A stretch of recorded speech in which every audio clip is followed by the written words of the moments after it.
এক ফোঁটা মধুর 1000 ভাগের 1 ভাগ সংগ্রহ করে, হাজার হাজার ফুল থেকে তারা মধু সংগ্রহ করে এনে তারা এখানে জমা করে। কেন জমা করে দর্শক আপনারা বুঝতে পাচ্ছেন, এটা আমাদের জন্য তারা জমা করে না, এটা জমা করে তাদের জন্য, যে তারা যখন এই ফুল পাবে না, ফুল যখন থাকবে না, তখন যেন সারা বছর যারা খেতে পারে তার জন্য তারা এখানে মধু সংগ্রহ করে। যে বিসমিল্লাহির রহমানির রহিম, সুপ্রিয় দর্শক সবাইকে প্রীতি জানাচ্ছি, শুভেচ্ছা জানাচ্ছি।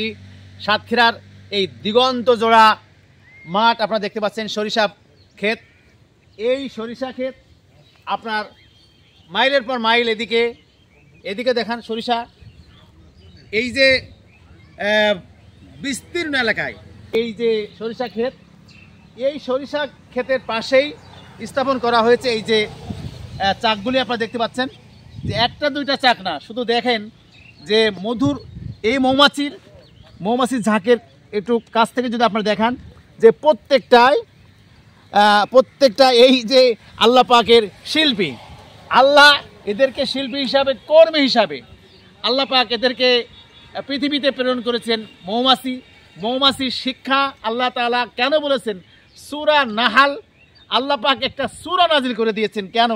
যে এই সূরাটা নাজিল করেছেন এই কারণে যে মানুষ যেন এই মৌমাছি থেকে শিক্ষা গ্রহণ করতে পারে। মানুষের শিক্ষার জন্য আল্লাহ পাক এই মৌমাছি পৃথিবীতে পাঠিয়ে দিয়েছে।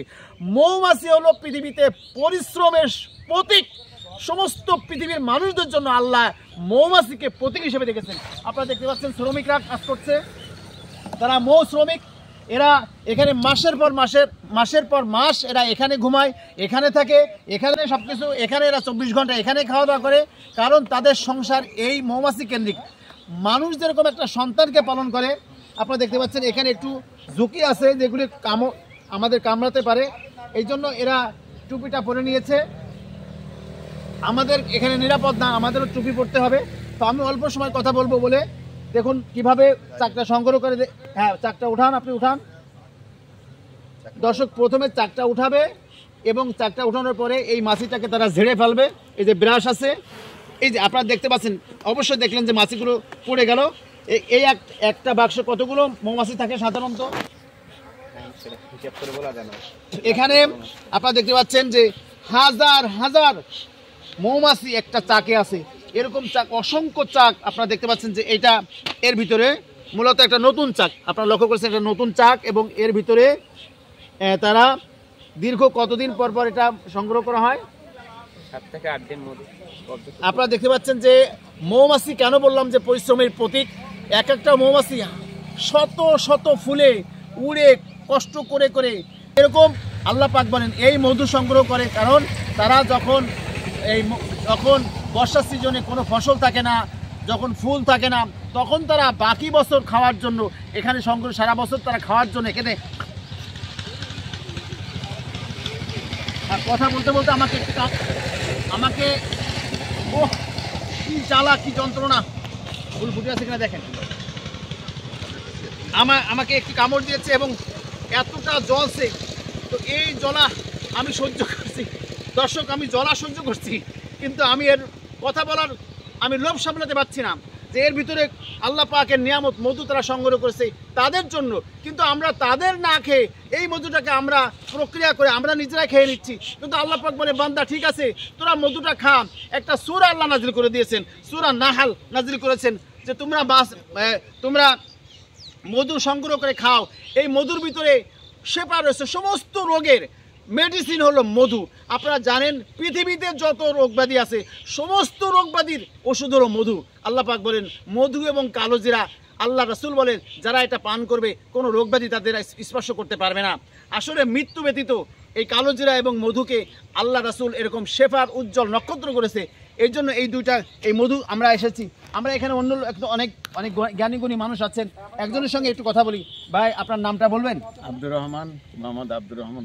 আচ্ছা, এই যে আব্দুর রহমান ভাই, আপনি এখানে কি মধু কেনার জন্য আসছেন? জি জি। আচ্ছা, আপনি কি এখান থেকে মধু আগেও সংগ্রহ করেছেন? হ্যাঁ, আগে কয়েকবার নিয়েছি ইনশাআল্লাহ। কয়েকবার নিয়েছি। দর্শক বুঝতে পাচ্ছেন যে এই যে সরাসরি খামার থেকে মধুর একেবারে মধুর জায়গা থেকে তারা মধু সংগ্রহ করতেছে, এখান থেকে কিনে নিচ্ছে। আরেকজন শিক্ষক আসছেন, আসসালামু আলাইকুম, আপনাকে পরিচয়। আমি ডিএসসি মাধ্যমিক বিদ্যালয়ের শিক্ষক। আমি আগে সোনাবাড়ি মাদ্রাসায় চাকরি করতাম। এই এলাকা আমার খুব পরিচিত। এই এলাকায় অনেক সরিষার চাষ হয়। এই সরিষার থেকে যে মধুটা পাওয়া যায় সেই মধুটা আসলে অরিজিনাল এবং তাতে কোনো ডুপ্লিকেট নেই।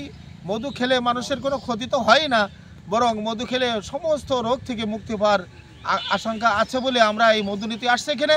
এনাদের মধুটাই কোনো ভেজাল নেই, সুতরাং এই মধু নেওয়ার জন্য আমরা সুদূর জামতলা থেকে এখানে আসছি। কিভাবে তারা আসল অথেন্টিক মধু, এই অর্গানিক মধুটা তারা সংগ্রহ করতে পারে, সরাসরি ফুল থেকে সংগ্রহকৃত এই মধু।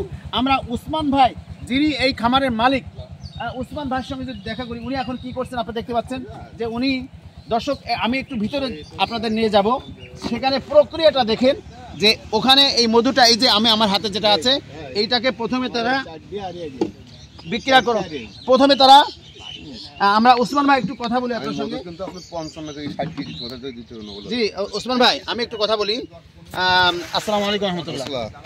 উসমান ভাই, আপনি একটু বলবেন যে এই যে মৌমাছি যেরকম পরিশ্রম করে আর আপনি সেরকম শিক্ষা নিয়ে, মৌমাছির থেকে শিক্ষা নিয়ে আপনিও আপনার জীবনকে সাজিয়েছেন, পরিশ্রম করতেছেন, তো আসলে মধুটা, এই মধুটা যখন এটা দিবেন তখন কিভাবে আপনি সংগ্রহ করবেন আমার দর্শকদের যদি একটু জানান। এর ভিতরে যে মধুটা আছে প্রথমে কিভাবে সংগ্রহ করবেন এই মধুটা? প্রথমে আপনারা আসসালামু আলাইকুম রহমতুল্লাহ। ভাই, আমি এই মৌমাছির জগতে আসি আজ আল্লাহ রহমতে 24টা বছর মৌমাছিতেই পালি আমি। 24 বছর মৌমাছি আমার জন্য সঙ্গী সাথে হয়ে গেছে। মৌমাছি আপনার সংসারের মানে সন্তানের মতো হয়ে গেছে, সন্তানের মতন হয়ে গেছে, সন্তানের মতো মৌমাছি। এই মৌমাছিটা মনে করেন যে দীর্ঘ একেবারে নাই গেলেও একবার যদি কম করে যায় 2 থেকে 3 কিলো দূরে যায় একটা মৌমাছিতে মধু সংগ্রহ করতে নিয়ে আসতে। তারপরও আমি একটু বলি, কথাটা বুঝতে পারলেন কিনা? একটা মৌমাছি মধু সংগ্রহ করার জন্য 3 কিলোমিটার চলে যায় এবং 3 কিলোমিটার যে আবার সেই বাসায় এবং সেই একই যদি এখানে থাকে সেই জায়গায় ফিরে আসে, অন্য কোথাও যায় না। 3 কিলোমিটার দূর থেকে সে দিকভ্রান্ত হয়ে অন্য জায়গায় যায় না, একই জায়গায় ফিরে আসে। এবং এর ভিতরে আপনারা জানেন মধু এত পবিত্র, যদি একটা মাছি এখানে মারা যায় তাহলে সেই মাছিটাকে তারা 3 কিলোমিটার দূরে যেয়ে নিক্ষেপ করে। 3 কিলোমিটার ভিতরে সেই মৌমাছি, মরা মাছিটা এরা নিয়ে যায়। আমরা যেরকম মানুষ মারা গেলে দাফন কাফন করি অত্যন্ত সুন্দর করে, মৌমাছি সেরকম তার কোনো একটা সঙ্গী যদি মারা যায় তারাও এরকম ব্যথিত হয় এবং তারা এই 3 কিলোমিটার জুড়ে তার লাশটা দাফন করে আসে। পবিত্রতা এত, আল্লাহ বলে হালালান তয়্যিবা, আল্লাহ তাআলা বলেন তোমরা হালাল জিনিস খাও। এই মৌমাছি আসলে এতটাই হালাল, এতটাই পিওর, এতটাই তারা পবিত্র জীবনযাপন করে, এই জন্য মৌমাছি থেকে আমরা পবিত্রতার শিক্ষা নিতে পারি। হ্যাঁ উসমান, আপনি কি বলছিলেন যে আসলে আপনার এবছর যে লক্ষ্যমাত্রা, আপনি কতটা মধু? ভাই প্রায় আমার 2 টনের মতন মধু হয়েছে ভাই। 2 টন মধু, আলহামদুলিল্লাহ আলহামদুলিল্লাহ। আমাদের দোয়ায় আমার খামারটাই মিলে 2 জায়গায় খামার, 2 জায়গায় খামার মিলে 2 টনের মতন মধু হয়েছে। উসমান ভাই, আপনি বলেন আপনার এটা সাতক্ষীরা জেলার সোনাবাড়িয়া লাউডুবি গ্রাম, আপনার খামারের নাম কি? আব্দুল সালাম মৌ খামার। আব্দুল সালাম মৌ খামার। দর্শক আপনারা একটু লক্ষ্য করেন যে যারা আমাদের এই অনুষ্ঠানটা দেখতে পাচ্ছেন, আব্দুল সালাম মৌ খামারে আপনারা আসবেন। উসমান ভাই, আপনি আপনার নাম্বারটা যে মুখে যে একটু বলেন। 01778164951। প্রথমে চাকঝাড়ি চাকটা মধুটা সঠিক হয়ে ক্যাপিং করে। দর্শক এই ক্যাপিনের ভিতরে দেখেন যে কিভাবে মধু এখানে সংগৃহীত হয়েছে। হ্যাঁ হ্যাঁ, এখান থেকে তারপরে আপনারা প্রথমে দিয়ে ম্যাশিং দেই আমরা। হ্যাঁ দেখেন, খাই দেখেন আছে কিনা সরাসরি। দর্শক এই যে আমি যদি এখান থেকে একটু টাচ করি, দেখতে পাচ্ছেন যে হ্যাঁ কত আলহামদুলিল্লাহ। মানে আল্লাহ বলেন তোমরা আমার নিয়ামতকে গুনে গুনে শেষ করতে পারবে না।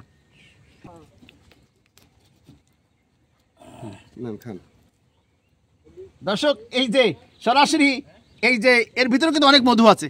আমি যদি মোম সহ একটু গালে দিই, সেই স্বাদ, আলহামদুলিল্লাহ আলহামদুলিল্লাহ। মনে হচ্ছে এই জীবন, মনে হচ্ছে যে এই সরাসরি আপনারা অবাক হয়ে যাবেন যারা আমাদের অনুষ্ঠানটা দেখছেন। আপনারা যদি সরাসরি এসে এখান থেকে এটা খেতে পারতেন, আপনাদের জীবন আসলে মনে হতো পূর্ণাঙ্গ। দর্শক প্রক্রিয়াটা আবার দেখেন, এই যে ঘোরানোর ফলে মধুটা বেরিয়ে আসে, ভাইব্রেশনে মধুটা হাওয়ার মাধ্যমে বাতাসে বেরিয়ে সরাসরি এই ড্রামের গায়ে লাগবে আর ড্রাম থেকে গড়ায়ে মধুটা জাগা যাবে। এবং আপনারা দেখতে পাচ্ছেন মধু পড়ছে, দেখেন।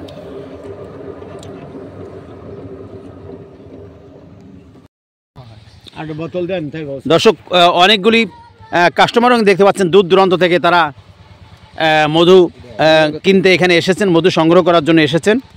তারা ওসমান ভাই নিজে মধুর ওজন করতেছেন। মধুর কতটা ভারী আপনারা দেখেন। যে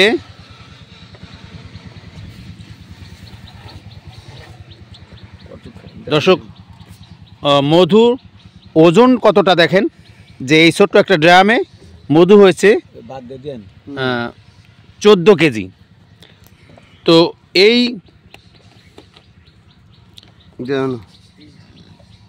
অনেক দূর থেকে মানুষেরা এখানে এসেছেন মধু ক্রয় করতে। আমরাও কিন্তু যশোর থেকে এই সাতক্ষীরায় এসেছি মধু ক্রয় করার জন্য। সত্যি দর্শক, যেটি বলছিলাম যে আমরা যশোর থেকে একেবারে সকালে, অত্যন্ত সকালে আমরা বের হয়েছি, ফজরের নামাজ পড়ে কিন্তু আমরা বেরিয়ে গিয়েছি এবং আমরা এখন সাতক্ষীরায়। এই সাতক্ষীরায় যে আপনারা দেখতে পাচ্ছেন যে সালাম মৌ খামার, এর রেজিস্ট্রেশন নাম্বারও তো আপনারা দেখতে পাচ্ছেন যে লেখা আছে 641 বা 2012 সালে এটি করা, এবং আইডি নম্বরও আছে 290। পরিচালনা রয়েছে নূর মোহাম্মদ গাজী। এই সালাম মৌ খামার আপনারা জানেন যে এই যে সোনাবাড়িয়া, কোরারুয়া, সাতক্ষীরা, তাদের মোবাইল নাম্বারটা দেওয়া আছে, আপনারা এখানে কথা বলতে পারেন, থাকবে। কিন্তু তারা মধু সংগ্রহ করার জন্য 3 কিলোমিটারে চলে যাবে, কাছ থেকে দূর থেকে তারা সংগ্রহ করে। এই যে মূলত এর ভিতরে যে কটা মৌমাছি আছে, হাজার হাজার মৌমাছি একটা বাক্সে আছে। এই বাক্সে যে মৌমাছিগুলো আছে তারা আর অন্য কোনো বাক্সে যাবে না, এই বাক্সে ফিরে আসবে। 3 কিলোমিটার দূরে থেকে তারা মধু সংগ্রহ করে আবার কিন্তু এখানে ফিরে আসবে। আর আপনারা এটা জানেন যে তাদের পরিশ্রমী জীবন। একটা মৌমাছি 100 ফুলে বসলে 1 সরিষার দানা পর্যন্ত সমান মধু তারা সংগ্রহ করে তারা এখানে রাখে। আসলে এই মধু প্রক্রিয়া, এই সংগ্রহটা, এটা সম্পূর্ণ আল্লাহ তাআলা মধুর এই মৌমাছির মাধ্যমে আল্লাহ তাআলা আমাদেরকে শিক্ষা দিতে চান। আল্লাহ তাআলা বলেন, লাকাদ খলাকনাল ইনসানা ফি কাবাদ, আমি মানুষকে পরিশ্রমী করে সৃষ্টি করেছি, পরিশ্রম সহ্য করার মতো করে আমি সৃষ্টি করেছি। আসলে মানুষ পরিশ্রমী হবে, এটা অত্যন্ত স্বাভাবিক। মৌমাছি থেকে আমরা শিক্ষা গ্রহণ করব যে মৌমাছি যেরকম হাজার হাজার লক্ষ লক্ষ ফুল থেকে মধু সংগ্রহ করে সামান্য পরিমাণ, বাকি সারাটা বছর তারা খাওয়ার জন্য রেখে দেয় জমা করে, আমরাও মানুষেরা মৌমাছি থেকে শিক্ষা গ্রহণ করব। মৌমাছি অপবিত্র কোথাও বসে না, মৌমাছি শুধুমাত্র পবিত্র জায়গায় বসে। হালালান তয়্যিবা, আল্লাহ বলছে তোমরা হালাল খাবার সংগ্রহ করো। আমরা মানুষ হিসেবে আমরাও যেন এই মৌমাছি থেকে শিক্ষা গ্রহণ করে হালাল খাবারের ব্যাপারে আমরা সতর্ক থাকি। সাতক্ষীরার মৌ খামার থেকে Shafiur Rahman, BTV Islamic channel.